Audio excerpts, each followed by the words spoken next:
He sat on a park bench, his coffee forgotten for the past 20 minutes, watching the leaves fall in that characteristic October manner where gravity, rather than wind, orchestrates their descent. His mind was blank, and that was precisely why he frequented this spot. Saturday mornings were his escape from the confines of his apartment, the office, and the grief he had been carrying for 2 years, a burden that had become so familiar he often mistook it for just who he was. Lost in thoughtlessness, he suddenly noticed 4 little girls in matching green coats and olive beanies stopping in front of him. The girl closest pointed at his arm and declared the words that seemed to freeze time. "Our mom has a tattoo just like yours." He turned to the girl, then to his own forearm, where the tattoo he got 11 years ago, a unique design he had sketched during a night of unexpressed feelings, lay etched in ink. He froze, processing the unexpected connection. His name was Owen Calloway, 38 years old, with a tattoo composed of 3 significant symbols: a compass with a broken needle, a solitary stem devoid of a flower, and a small bird in mid-flight, caught in a moment of possibility. He had taken his sketch to Marco, the tattoo artist who had studied it for a while before remarking, "This is the saddest happy thing I have ever been asked to put on someone." Owen had simply replied, "Yeah." Marco had kept his word and executed the design perfectly. Over the years, many had seen the tattoo, and a few had inquired about it, yet no one had ever acknowledged its depth until that 7-year-old girl pointed and spoke those 8 words.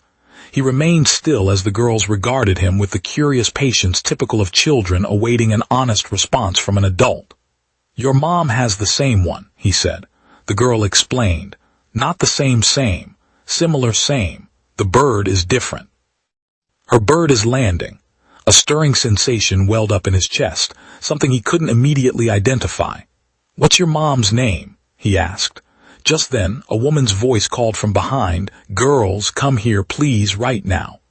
He looked up to see her hurrying toward them from the playground, her long hair trailing behind and her expression reflecting the worry of a parent who has briefly lost sight of her children.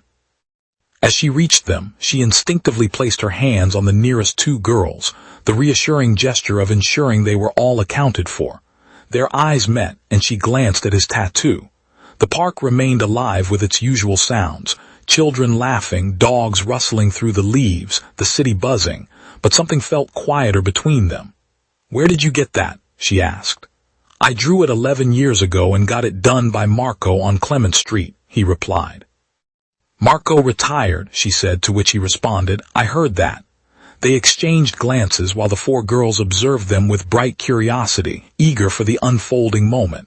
"I'm Nora," she introduced herself. "Owen," he replied. "Your bird is between," she noted. "Yours is landing," he countered. Without deliberation, she lowered herself onto the bench, her body simply responding to the need for rest. The girls gathered around her, sensing that their mothers would be engaged in conversation, and they could remain close by, ready for any excitement.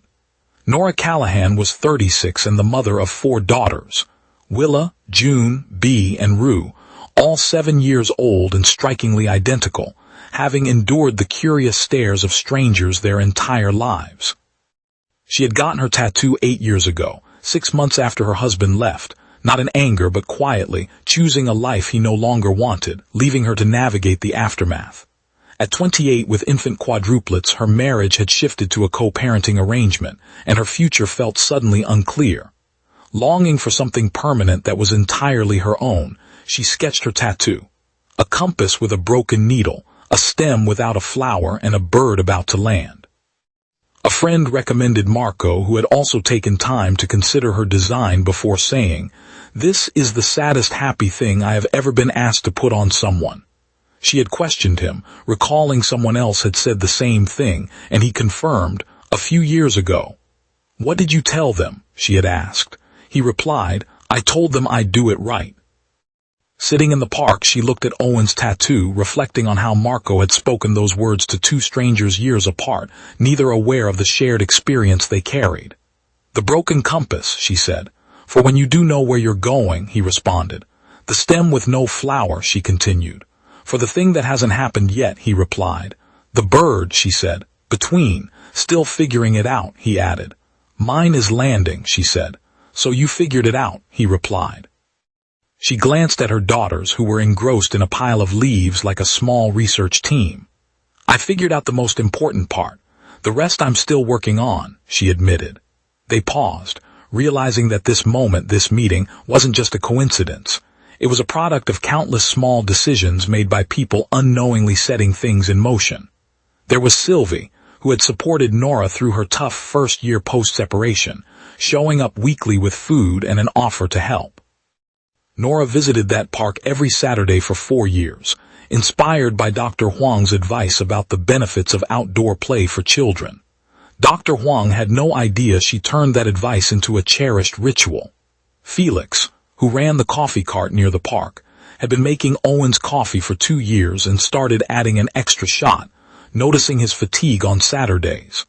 Neither of them knew how their actions intertwined, but kindness had led to this moment. They chatted for an hour, veering away from the tattoo to discuss their daughters, whose names Owen humorously suggested sounded like a band or a law firm. Nora laughed, her joy radiating from her face. They talked about his carpentry work, crafting custom furniture, and her role as an occupational therapist while raising her 4 daughters. Their conversation meandered through the intricacies of solitude that's not quite loneliness and the shared experience of grief. Owen opened up about the 2 years of his life, and without asking for details, Nora understood the significance of that time. In return, she shared about her 4 years, hinting at the hardship and growth she had undergone. The girls returned intermittently to report on their leaf explorations. Willa approached Owen again, scrutinizing his tattoo with the keen focus of someone checking a memory. "Yours is a better bird," she stated. "Yours is a braver one," he countered. She pondered this, asking, "How do you know?" "Because landing takes more courage than flying," he answered. Willa looked to her mother, then back at him, saying, "Mom says that too." She rejoined her sisters, leaving Nora and Owen to exchange another moment of understanding. They fell into a comfortable silence, appreciating the space that was filled with unspoken words. Rue, the youngest, soon appeared, announcing her hunger and the need to visit the place with good soup. "In a minute," Nora replied. Rue insisted, "You always say in a minute." "Because it's always true," Nora said, glancing at Owen. "There's a place on the corner with good soup if you're free." He noticed his coffee was empty, having been so for a while. "I don't have anywhere to be," he answered. Together they left the park, the 4 girls ahead, moving with the carefree pace of children who know the way, while Owen and Nora walked side by side, engaged in a conversation that felt timeless. The leaves continued to drift down in that characteristic October manner, where gravity, not wind, dictated their fall. And sometimes, if you find yourself on the right bench at the right time with the right tattoo, life unveils connections set in motion by the innocent words of 4 little girls in their matching green coats. If this story resonated with you, please like this video, leave a comment, and share it with someone who could use a reminder of the unexpected beauty in real connections.